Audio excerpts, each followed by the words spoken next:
మరో breaking news చూస్తున్న మాజీ ప్రధాని నెహ్రూపై ప్రధాని నరేంద్ర మోడీ వ్యాఖ్యలు వెనక్కి తీసుకోవాలని మంత్రి పొన్నం ప్రభాకర్ డిమాండ్ చేశారు.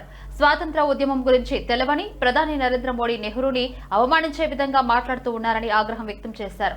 ఎన్నడూ కూడా భారత రాజ్యాంగంలో భారతదేశ నిర్మాణానికి ఉపయోగపడని మీరు నెహ్రూని విమర్శించేదాకా దిగజారారని వాపోయారు. ఈ విధంగా అవమానపరిచే విధంగా మాట్లాడితే భారతదేశ ప్రజలు ఊరుకోరు, చరిత్ర క్షమించదని ఎద్దేవా చేశారు.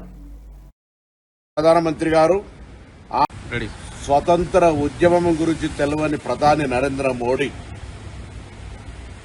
నెహ్రూ గారిని అవమానించే విధంగా మాట్లాడుతూ పాక్ ఆక్రమిత కశ్మీర్ గురించి మాట్లాడుతూ ఉన్నారు. చరిత్ర తెలుసుకోండి ప్రధానమంత్రి గారు. ఆనాడు హైదరాబాద్ నిజాం నవాబు ముస్లిము, ప్రజలు హిందువులు. రాజు కోరుకున్నాడు పాకిస్తాన్లో కలవాలని, ప్రజలు కోరుకున్నారు భారతంలో విలీనం కావాలని.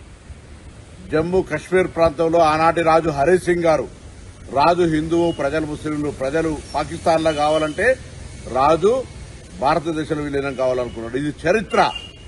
ఆనాడు నెహ్రూ గారి ఆలోచన మేరకే సర్దార్ వల్లభాయ్ పటేల్ గారు ఈ రెండు అంశాలకు సంబంధించి పరిశీలన చేశారు. స్వతంత్ర ఉద్యమంలో లేనటువంటి చరిత్ర తాను తదుపరి వచ్చిన తర్వాత కూడా ఎన్నడూ కూడా భారత రాజ్యాంగంలో భారతదేశ నిర్మాణానికి ఉపయోగపడని మీరు ఇవాళ నెహ్రూ గారిని విమర్శించేటువంటి దాకా దిగజారినంటే, గాంధీ కుటుంబం పైన ఒక గారు స్వతంత్రంలో అహింసా పద్ధతి ద్వారా స్వతంత్రం సాధించిన గాంధీ గారి పట్ల, నెహ్రూ గారి పట్ల, ఉక్కు మహిళగా ఉన్న ఇందిరాగాంధీ గారి పట్ల, వీళ్ళ పట్ల పూర్తిగా ద్వేషభావం పెంచుకొని ఈ విధంగా అవమానపరిచే విధంగా మాట్లాడితే భారతదేశ ప్రజలు ఊరుకోరు. ఇది చరిత్ర కూడా క్షమించదు. ఎవరైనా ప్రస్తుతం చరిత్రగా మారకమానదు. మీరు కూడా చరిత్రలో హీనుడుగా మారకుండా ఉండేటువంటి పరిస్థితి ఉండాలంటే ఈ విధమైనటువంటి వ్యాఖ్యలు వెంటనే ఉపసంహరించుకోవాలనేటువంటి డిమాండ్ చేస్తా ఉన్నాం.